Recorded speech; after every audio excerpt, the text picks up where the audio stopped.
L'idée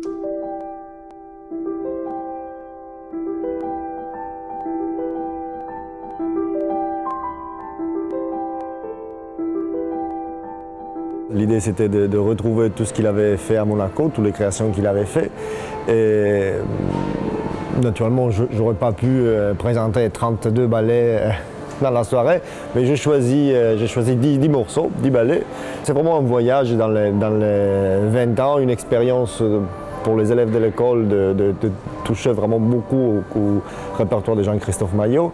Et j'espère une soirée touchante pour lui aussi de regarder un petit peu sans aucune ambition quelconque de la part de l'école, parce que c'est quand même l'école, naturellement le travail il est complètement différent qu'un travail de la compagnie.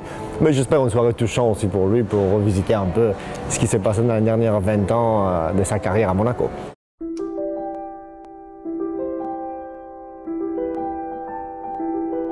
Il y a quelques mois, quand j'ai commencé à penser à cette soirée, j'ai commencé à regarder les ballets. Le choix a été fait selon certains ballets par rapport à ce que l'école pouvait faire, les élèves pouvaient faire. Et après, je me suis un peu aventuré dans certains ballets, comme Roméo et Juliette, pas vraiment parce que les élèves peuvent le faire bien, parce que c'est des ballets qui sont très difficiles, mais parce que je sais que c'est un ballet très affectif par rapport à Jean-Christophe, c'est un ballet qui le touche beaucoup.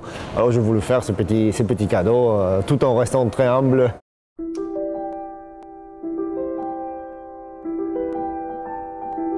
Eux, ils sont très excités naturellement, ils sont très excités de pouvoir faire des choses qu'ils voient chaque année dansées par la compagnie. On a la chance cette année de travailler avec Bernice Kopiters, les maîtres de ballet, les professeurs de l'académie, les 3 professeurs, Oli, Joya et Carole, qui ont été danseurs chez Jean-Christophe, ont monté les ballets. Bernice, là, comme aujourd'hui, elle vient pour nettoyer un petit peu, pour donner, mais la difficulté c'était, voilà, c'est des élèves qui ne vont pas travailler avec Jean-Christophe. Alors j'ai choisi aussi principalement des élèves qui avaient déjà travaillé avec Jean-Christophe l'année dernière, qui l'ont connu un peu plus, qui ont compris un petit peu plus qu'on peut comprendre en quelques jours de répétition avec lui.